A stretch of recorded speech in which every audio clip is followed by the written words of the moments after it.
Okay, so let's get started with the class today. So I have uploaded the updated schedule. Right, so we'll try to follow the schedule. We might make some changes, but this is tentative.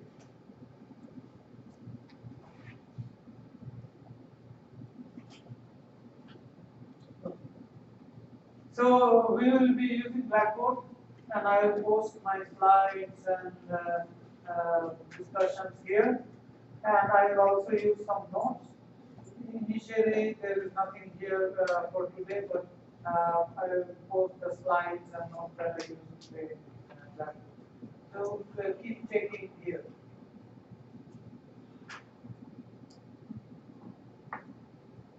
So today, what we'll do is we'll start with what is mobile computing, mobile apps, mobile computing models and systems, and we'll try to initialize our discussion on adaptation in mobile computing. So there is two parts to this course, some theory and some application. Application, you know, Android programming. So what we'll do is in a week, devote about 3.5 classes to the theories and ideas that we discussed, and 1.5 class would be for coding, like introducing Android and how to code, how to write programs. So today let's start our discussion on the ideas that we need to discuss, or the theory part of mobile computing. Okay.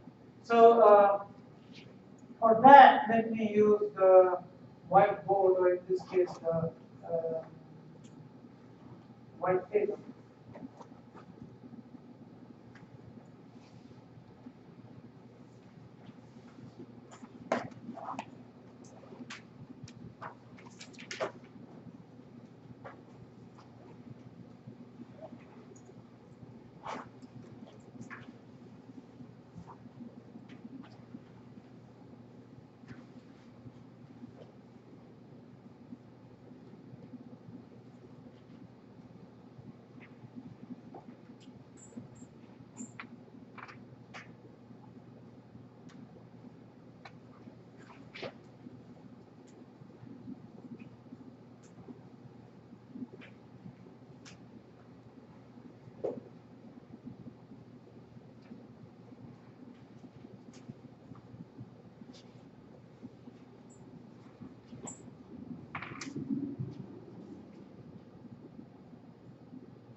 Okay.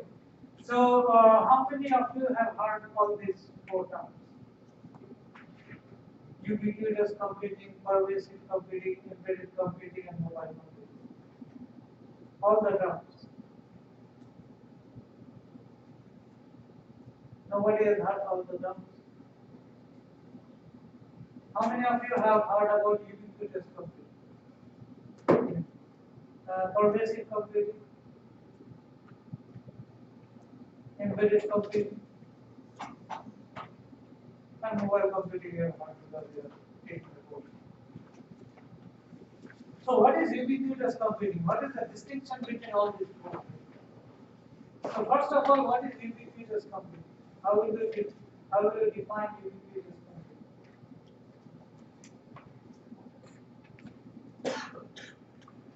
He said that he or she knew. So the word ubiquitous means that it is present everywhere. So, but in the context of mobile computing or in the context of applications, smartphones, applications, what does it mean by ubiquitous computing? So, ubiquitous, the word ubiquitous means it's present everywhere. So, ubiquitous computing means computing services are present everywhere. Right? So, what are some examples where computing services are present everywhere? The first example that comes to mind is the smartphone. When you carry a smartphone, it's a processor, it has a GPU, so it has computing services. And you carry it yourself, so it exists everywhere. What is an example of ubiquitous computing apart from smartphones? You don't have smartphones.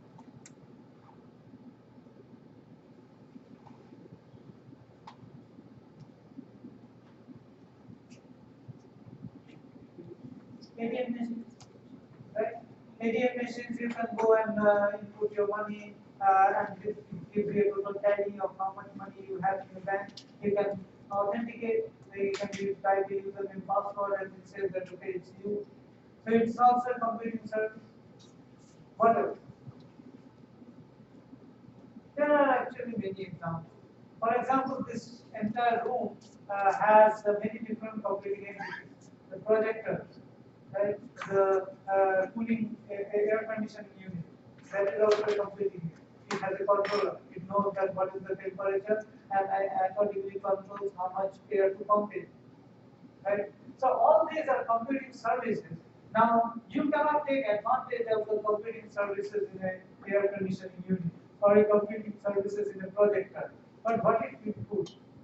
What if you could connect to that projector and run a simple code? Right? So you are utilizing that computing service, and you are utilizing that computing service as and when you go. So you go into the room, you find a printer, you can connect to that printer, print out something, or do some computation. So those kind of applications fall under the realm of ubiquitous computing. So computing everywhere means it is really everywhere. So wherever you go, whatever computing system you find, you can utilize it and you can run some tasks. So ubiquitous computing is the basic keyword that you need to learn. Mobile computing is just a part of ubiquitous computing. So it is the overarching idea, or overarching domain where mobile computing falls. Now, what is pervasive computing?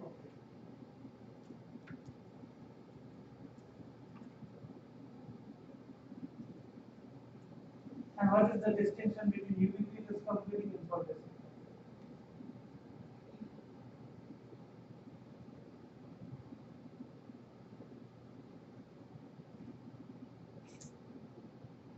Who said they knew pervasive computing? You and there was that guy is like saying that. You know pervasive computing. Yeah, you raise your hand. So anybody wants to take a shot? Do you want to take a shot? What is the difference? Not sure. But any idea?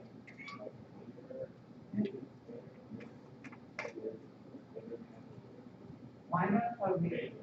Major.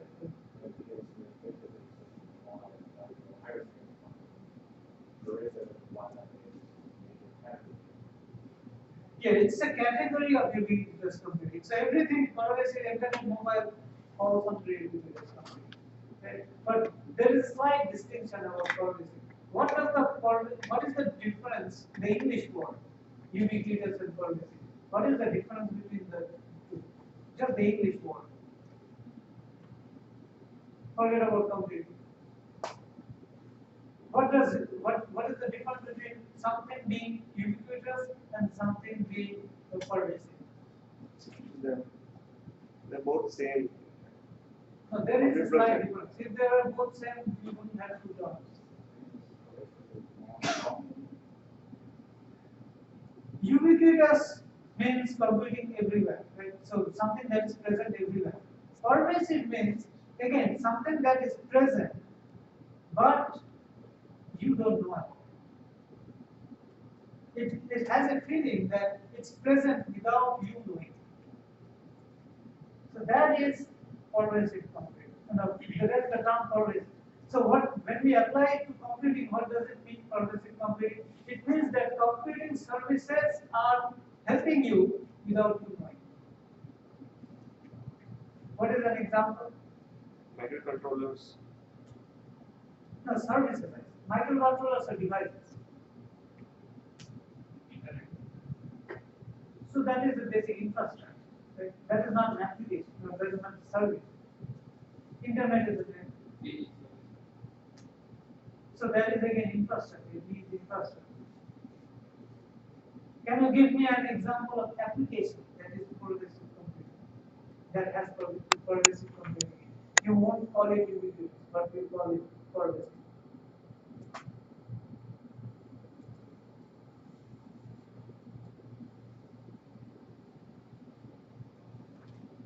So GPS. GPS. Right. Cloud. It's an infrastructure. And it's talking about application. GPS. GPS is an infrastructure.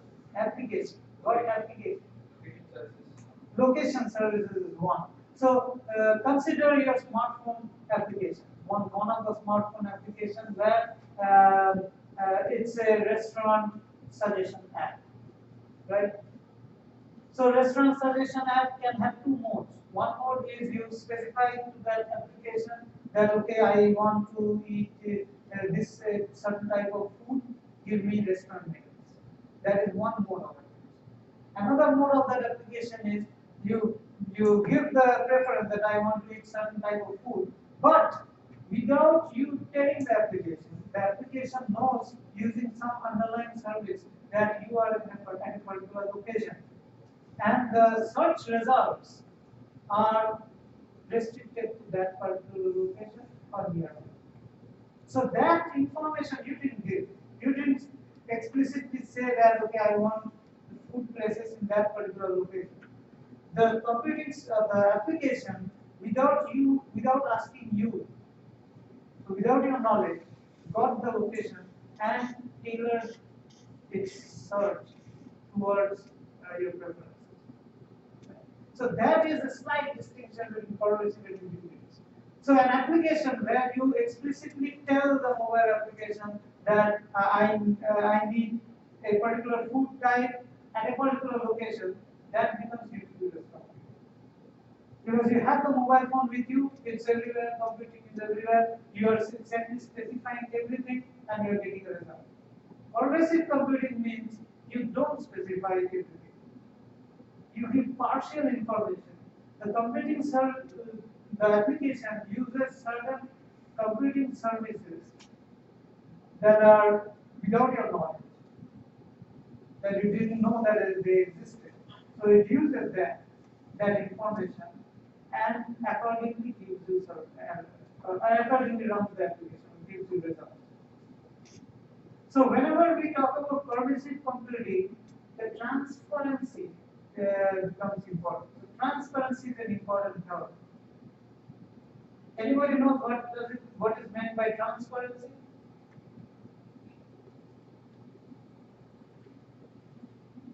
What is transparency? Knowing the user that we are using the service of the from the user. So related to transparency, there is another term called abstraction. go hand in hand. Using abstraction, you make certain things transparent.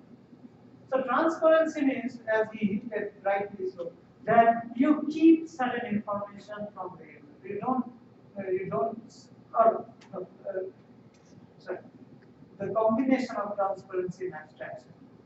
What it achieves is that it allows applications to keep certain information from the user. So don't let the user know about certain information, or don't ask the user about certain information, right? So if you don't let the user know about certain information, then that means that those type of informations are abstracted out for the user. So the user doesn't really know what is going on underneath. Why? What is the advantage? Because every user is not an expert in mobile computing. They don't need to know underlying details of an application. So abstract them, which means don't give that information. You know that information exists, but don't give that exact information to the user.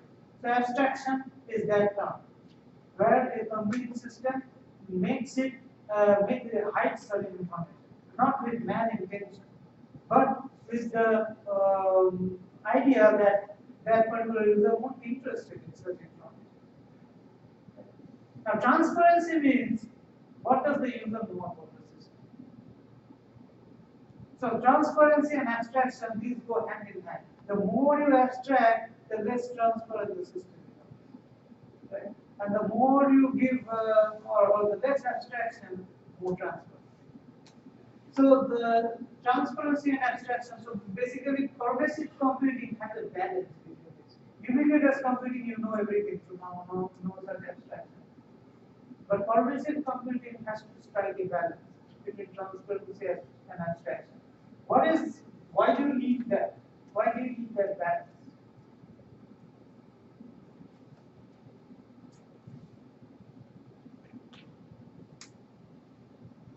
Between transparency and abstraction. We'll come to that a little bit later also. But just to give you a hint, this is the balance between transparency and abstraction is the main factor for user experience. For user experience of any application. And in this domain, ubiquitous, pervasive, embedded, mobile, in all this domain, user experience is a very important factor.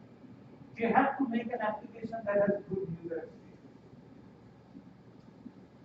It doesn't cause any annoyance to the user. An example of annoyance to the user is that, let's say you are using YouTube in 4G, right? 4G is intermittent. When, let's say you're moving in a train and the train passes through a canal, you lose 4G connections. It will be in and out. If YouTube asks every time 4G went out, do you want to stop the application, or do you want to reduce the quality of video? Do you want to reduce the quality of audio? If YouTube asks every second this type of questions to a user, will you use YouTube? Or will you get fed up? So YouTube has to abstract those information and make certain decisions for the user. Just make certain default decisions, right? So when you abstract, then you might get better user experience. It's not guaranteed that abstraction will give you better user experience. There are cases where if you abstract too much, users get annoyed. That can also happen. But if you abstract, there may be a chance that you increase user experience. What is another example where giving more or having more abstraction decreases user experience? In the same case, YouTube, you can have a decrease in user experience if you have more abstraction. For example, consider that you are watching some form of, let's say, football game. Right? You are watching football game. In such cases, if the 4G is intermittent while you are watching the football game, which one can you sacrifice? Can you sacrifice video quality or will you sacrifice audio quality? You will more likely sacrifice audio quality. Okay? Now, if there is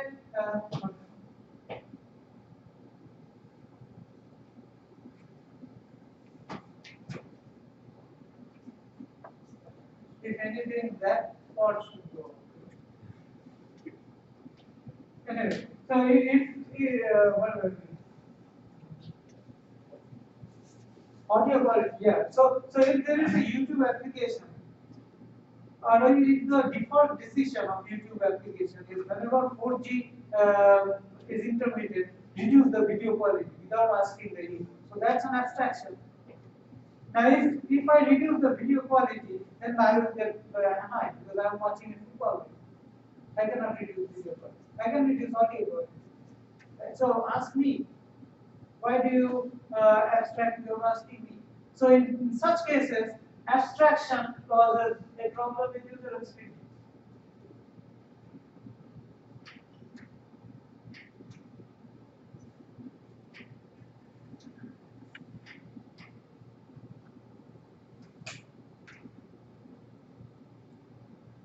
I have no idea why that was. But maybe it just broke the lights.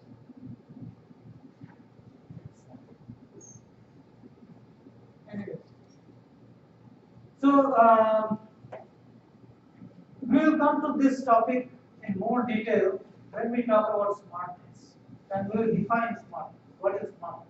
Not everything that is done by a mobile phone is smart. We will talk about what is smartness a little bit later. What is embedded computing?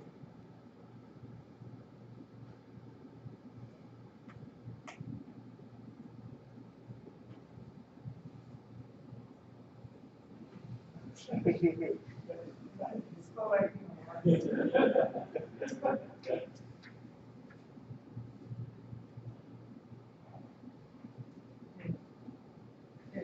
Computing on embedded platforms. Computing On embedded platforms. Yes, so for example, smartwatch. Right? It's a watch, but you have computation there as well. Or microwave. It's a microwave used to heat food, but it has a microcontroller, you can potentially write code in it. And so that is embedded computing. Or the refrigerator. Or a big example is aircraft, autonomous cars, or even your cars that you own now. Right? You have embedded computing. So embedded computing is another, it's kind of a tangential area which helps ubiquitous computing. Right? So you can use embedded computing theories and embedded computing discuss our ideas in ubiquitous computing as well. So embedded computing deals with that, introducing computation into things that you can think of, anything that you can think of. Right? An important sub module of embedded computing is body sensor network or wearable computing. Have you heard about that term, wearable computing? Right? So all the sensors and all these things. So that is one of my research areas, wearable computing.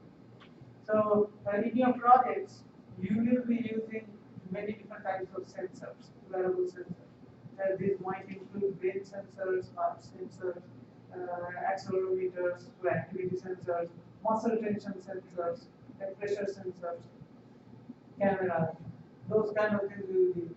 So that falls under wearable computing. Now we come to mobile computing. What is mobile computing? You have to answer this because you are taking this course. So you must have some idea about mobile computing. So what is mobile computing? I expect everybody knows. What is your version of mobile computing? Just smartphone? Advanced. What? Advanced. That is smartphone. Macbook now. So can you have mobile computing without smartphone? Yeah. So why do you say mobile computing is smartphone?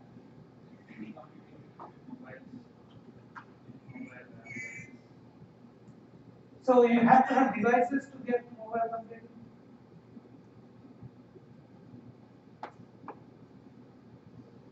You have to get devices. Apart from devices, you cannot have mobile computing.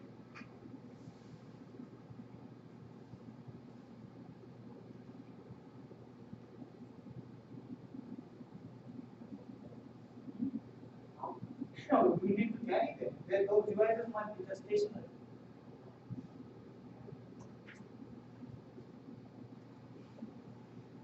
Yes, computing always will require a device. But then what is the difference between mobile, embedded, pervasive, and individual?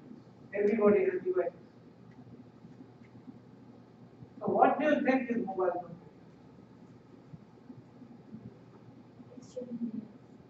Right? So pervasive computing, ubiquitous computing, everything exchanges data. Without even moving, you can exchange data. Why the term mobile? Why mobile?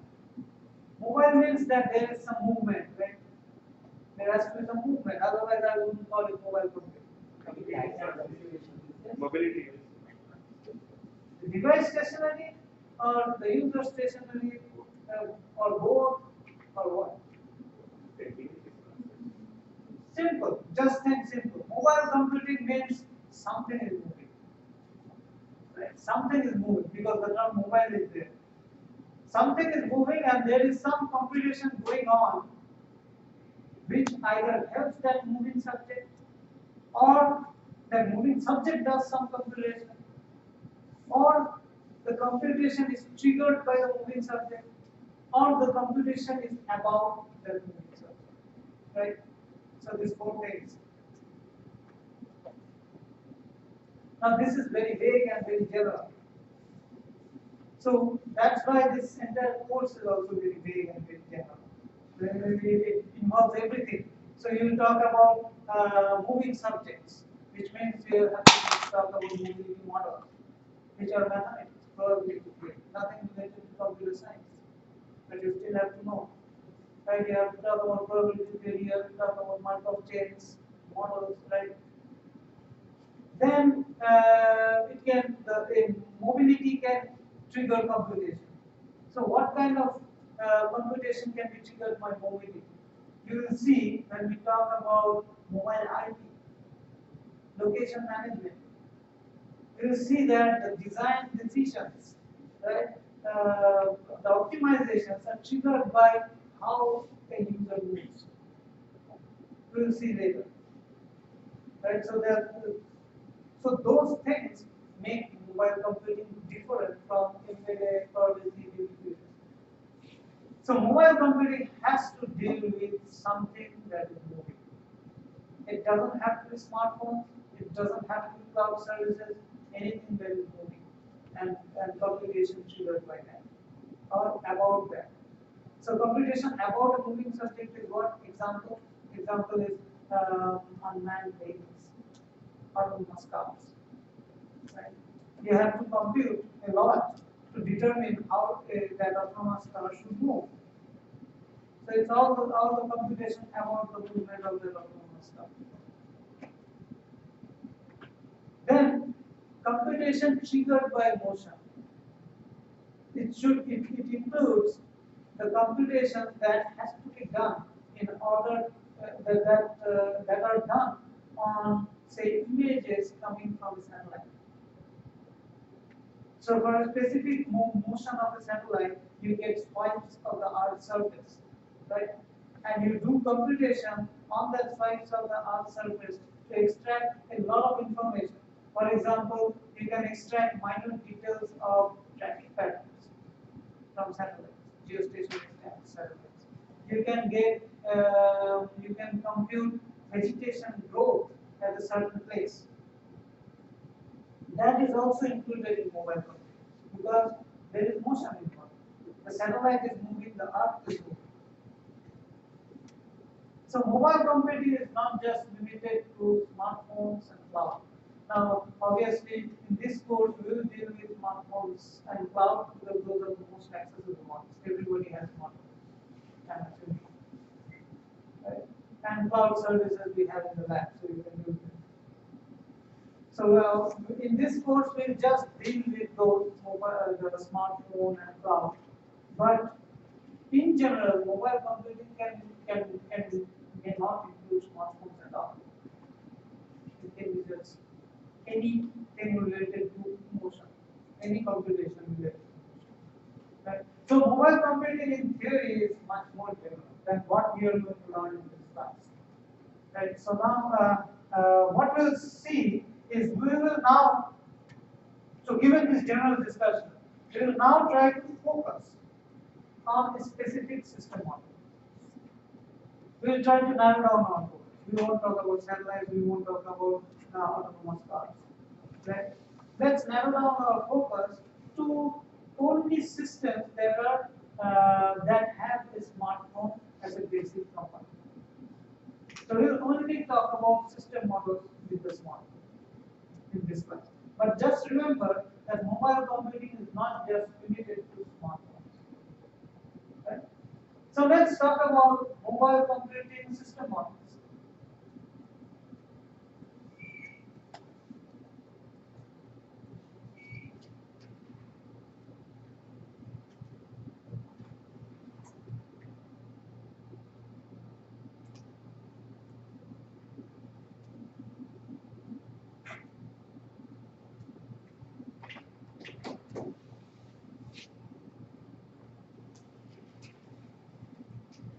So what is the first system model? System model means what devices can be there, how can be connected.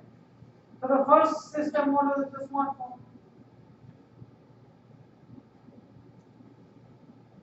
So consider that smartphone is the only device that you have, the only device, and nothing else.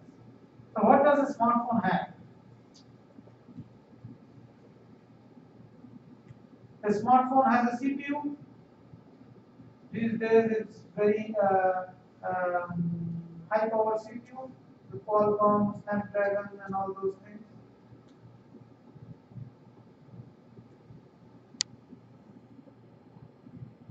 How much RAM does it have? Any idea?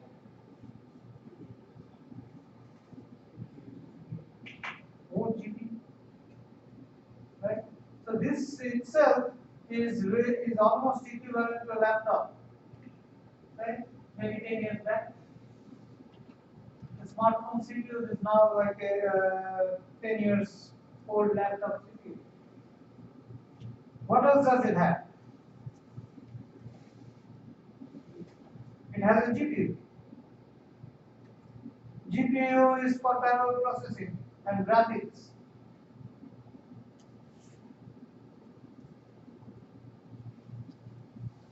What else? Yes, OS, every device will have it. That's fine. OS. There are basically two types of OS: the Linux kernel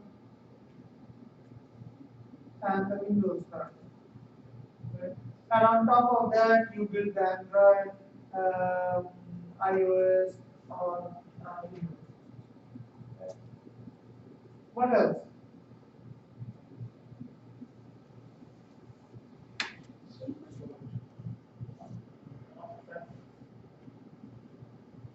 A lot of sensors. What kind of sensors do they have? GPS, accelerometer, gyroscope, then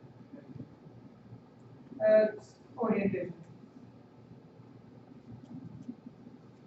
Magnetometer is used to have orientation. Then what else? Proximity. How many of you know about the new HTC U11? Anybody heard about the new HTC U11 phones? No? They have pressure sensors on the side of the screen. So what you can do is you can squeeze the phone and you can unlock the phone by just squeezing it. So that's a new type of interface that they are coming up with. So they can have pressure sensors and many other sensors. What else does it have? the smartphone.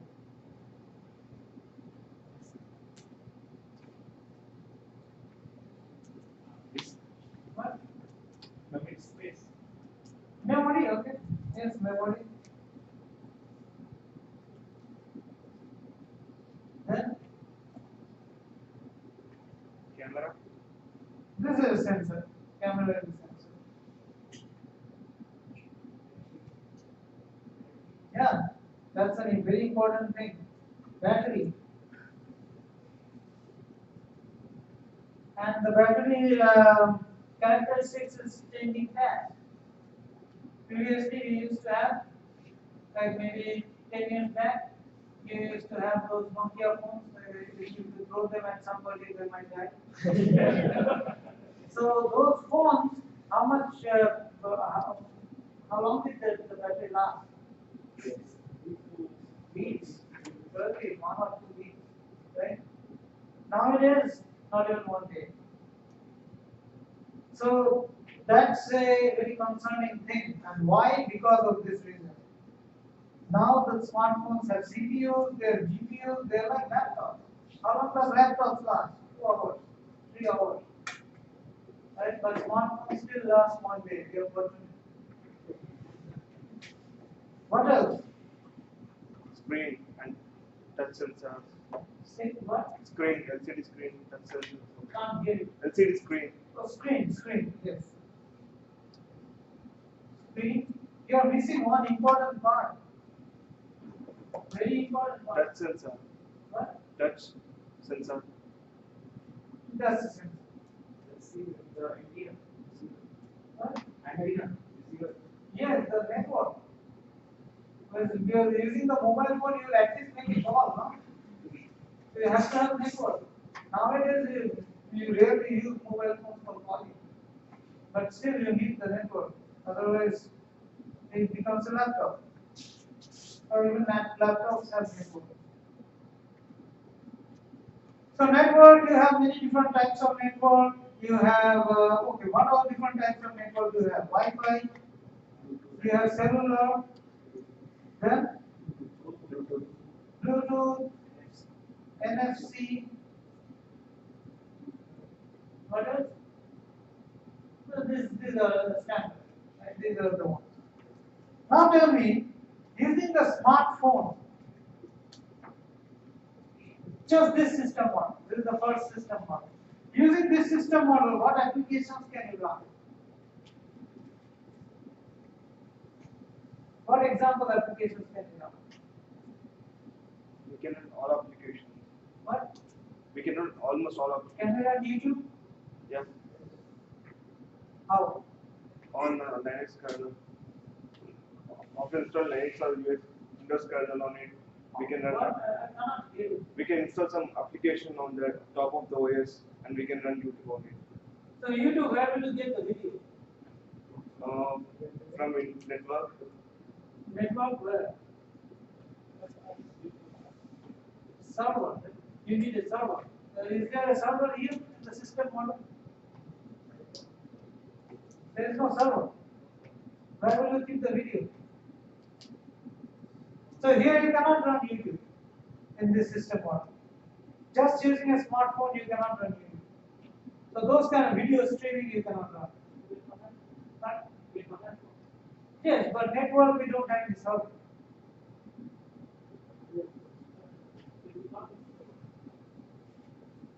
To run YouTube, you need server.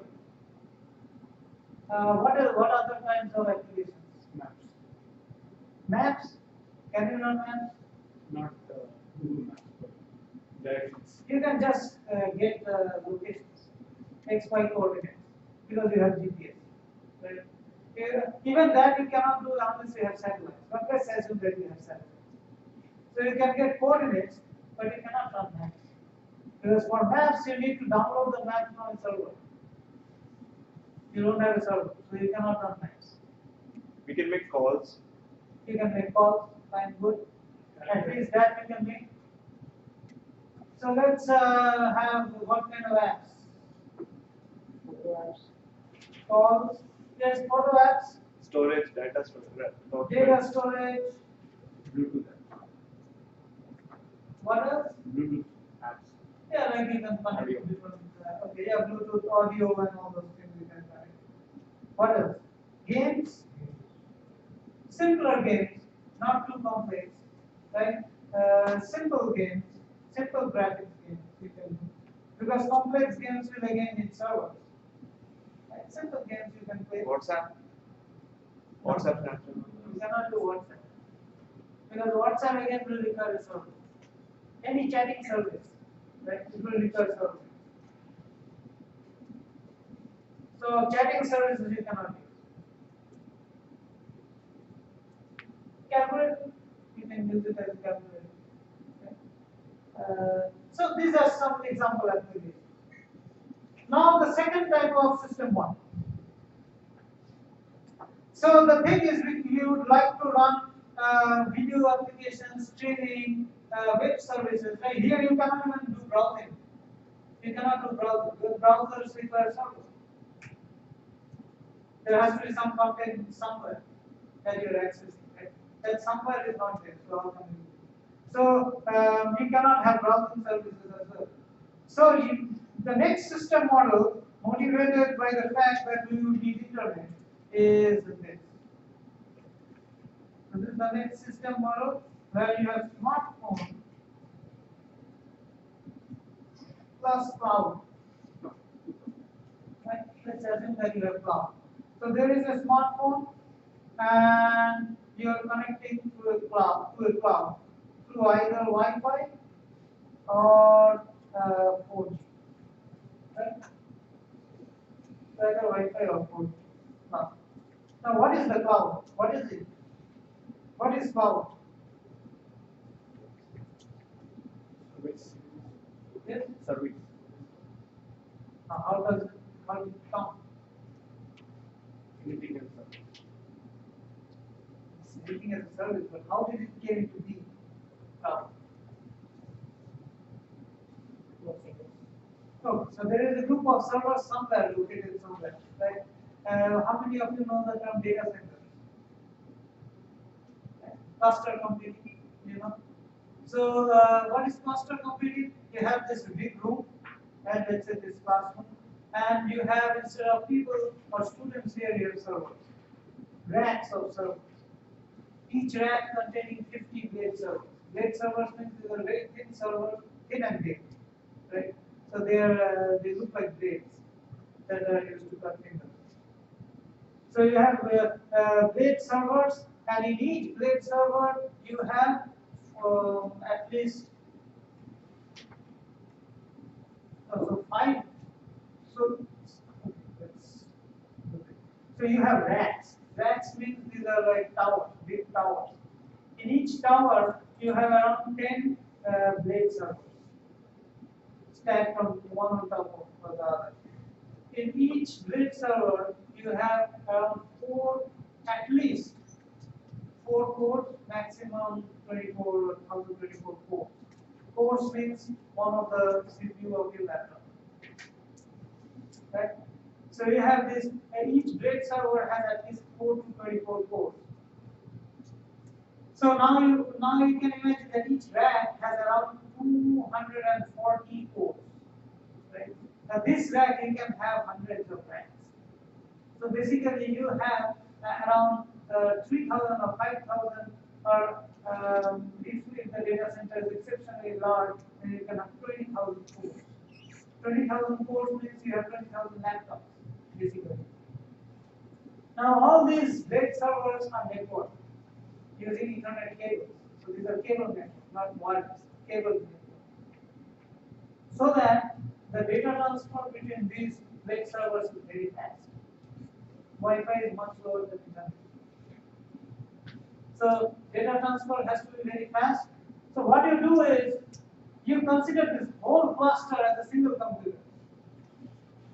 Right. So these blade servers which have these ports, they might not have hard disks.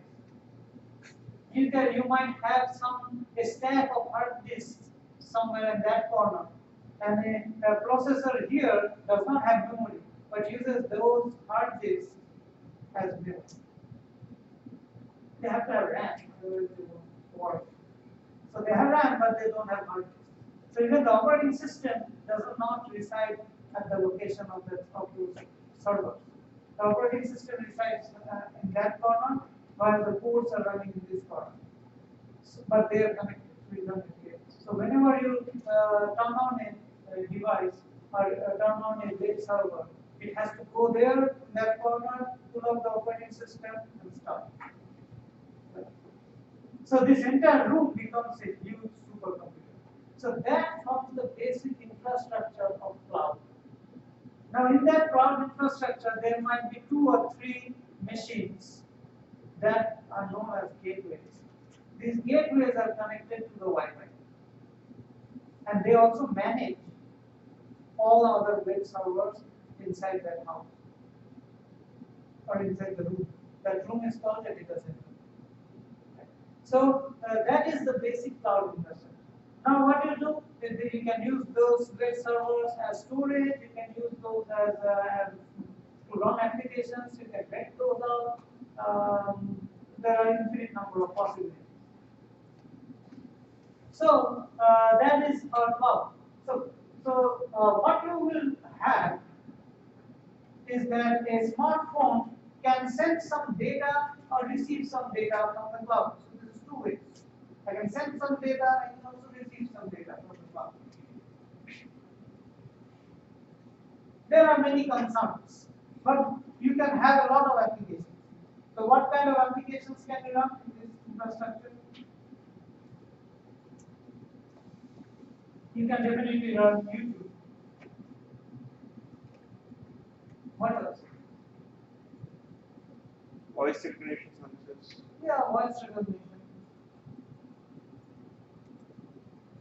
You can do browsing.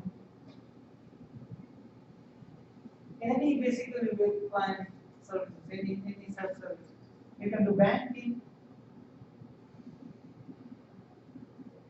Any number of services. So that tremendously increases the possibilities. What are the drawbacks? What are the problems? Network latency. First problem. The first problem is latency. Latency coming in from the network. Why? Because the smartphone is connected to the cloud through through basically wireless networks, right? And we know wireless network, the latency is pretty higher than connecting it to a wire. Right? So there is a lot of latency. So if you want to use the computation of the cloud in order to do certain applications in the smartphone, you have to send the entire data to the cloud. Whatever data on which you are computing, and you have to send that data to the cloud. Sending that data will incur a lot of time because network bandwidth for wireless network is not that much.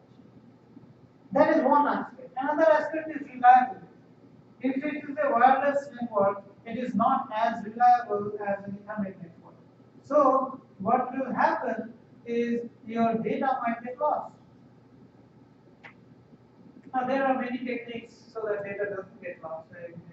You wait for an acknowledgement. If you don't get an acknowledgement, you retransmit. So there are those retransmission protocols, but then that increases latency.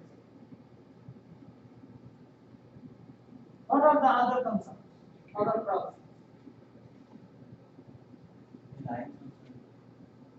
Reliance on server. Yes, so reliable. The concern is reliable. Security, yes. So you are sending your data to a service that is remote.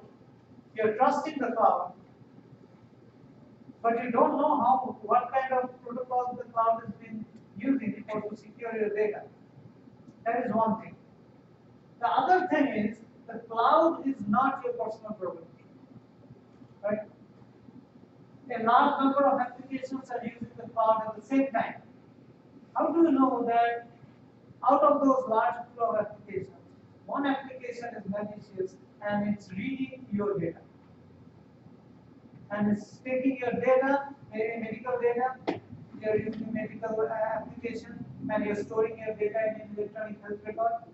let's say one application which was executing in the same cloud where you are storing the electronic health record, reads your EHR and sends it to your insurance company.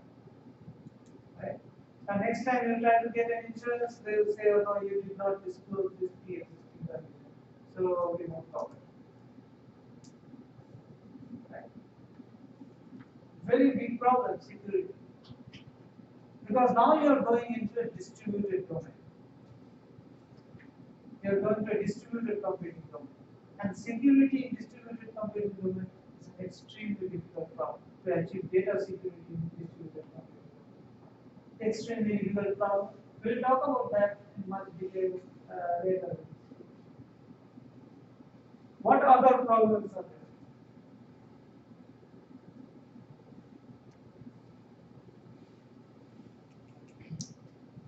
It is encrypt the data and store it. How will you encrypt? Public private key and You know how expensive it is? We'll talk about public private key, why it does not apply to mobile computing systems. Or it might apply in certain specific examples. So that is one way. That is one way. Using public key and all those. But you have to have HTTPS service. Is everything HTTPS in our application domain? Why not? Why don't we make everything HTTPS? should have separate protocols for file data. So it's a hassle, right? You have to remember password. And since we are having so many accounts, so many different things which need a password, the most common password that we use is ABCD123. It's very easy to break. And it's very easy to forget it. Passwords.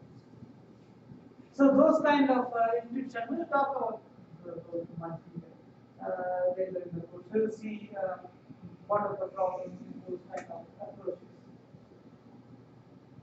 What other problems are there?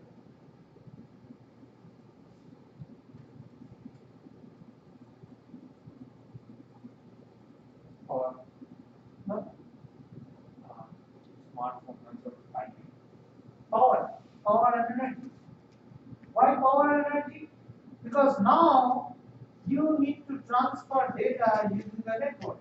So you are not only using the cellular network to call, to make calls, but you are using it to transfer data as well. So the time, the amount of time that the network is turned on increases. Now, networks have two states. So networks is the antenna and the modulation scheme, right? The modulation unit. Now, the longer they stay on, the more the energy that they consume. And the power consumption of these network units is maybe 10 times more than the power consumption of the CPU of the smartphone. Well, at least 10 times. So network is very expensive. Network is more expensive with respect to power than computation. So that is a very important issue, power and energy. And I have first-hand experience with it. I used to have an old HTC One S phone, the first HTC phone that was introduced with the smartphone age. So I had that phone, and what I used to do is I always used to keep the 4G off. But one day I kept the 4G on by mistake. But it always used to connect to Wi-Fi, right? So I was at home, I put the phone in my pocket, and then I left. I left for the lab. So when I left for the lab, it lost Wi-Fi connection, but it connected to 4G. Then suddenly I see a hot mass in my pocket. And it was extremely hot.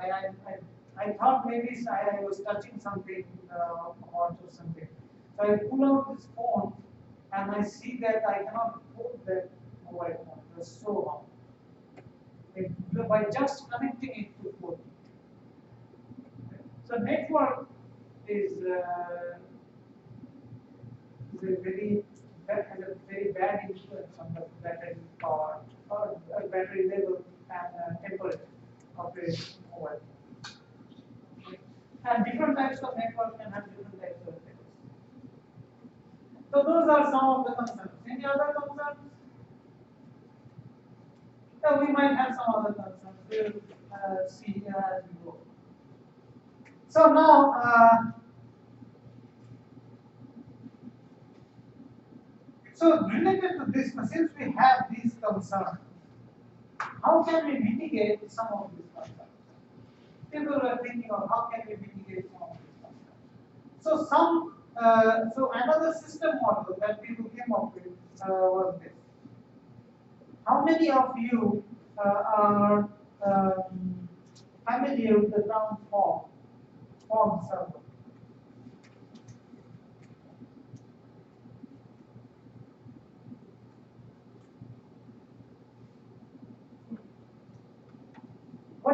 What is fog in general? Yeah, the English term. What is fog? Or what is the difference between cloud and fog? You kind of do the intermediate computation. English term. No computation. Stay on the ground. Fog stay on the ground. Fog stays on the ground closer to you, and cloud is far away, right? So that's the same concept. So what people thought about is that okay, I have this smartphone, I have the cloud, connect through Wi-Fi, 4G, right? Now I have all these issues: latency, reliability, security, power, and energy. Why not have a fog? A computational device which is closer to you, and it's so close that it might be the same network. Wi-Fi. You may not have to use 4G or external networks to go. So, for example, if you are inside ASU, any computer, and whether it is desktop computer, you can connect to it and can use the computation power of this desktop. This will become a fog server. So fog server is something that is closer to you, so that you don't need to switch and go to external networks. So what kind of applications can you have here? No, not applications. What are the advantages? So you can have the same type of applications. You don't need and so all these applications can be done with the fog server as well. But what are the advantages?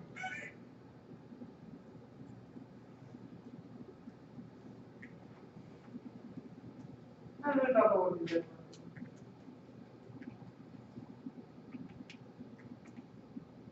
What are the advantages of fog?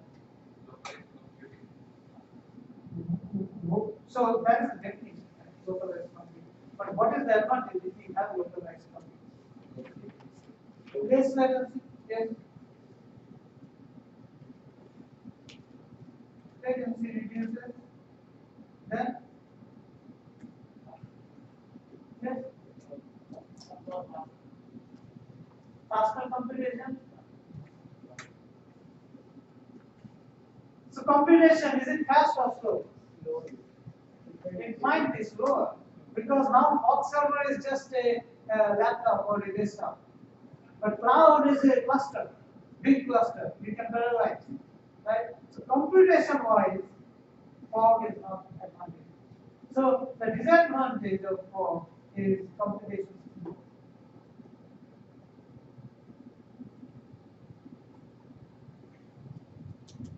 Right? So here, we are actually out of time, but we were at an interesting point. I was going to introduce cognitive computing here a little bit, but we will discuss it tomorrow. So we can go.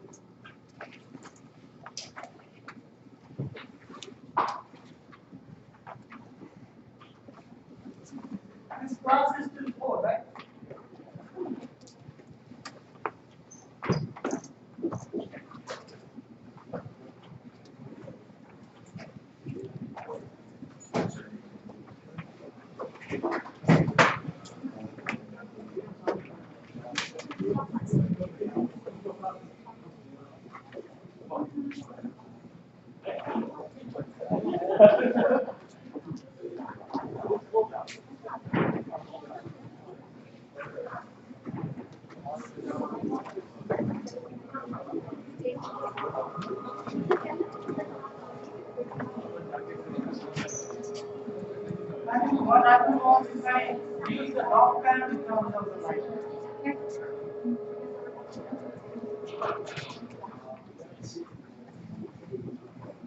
Lights.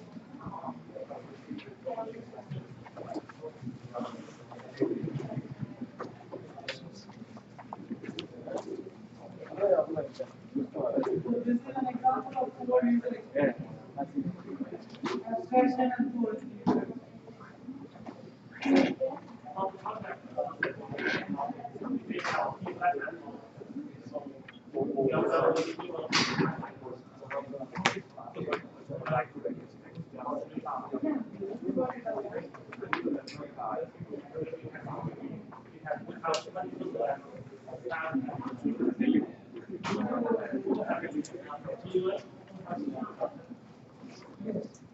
But the one thing is like it's something difficult to find because there are so it's better to have at least four. Four is optimal, at least three. But 10个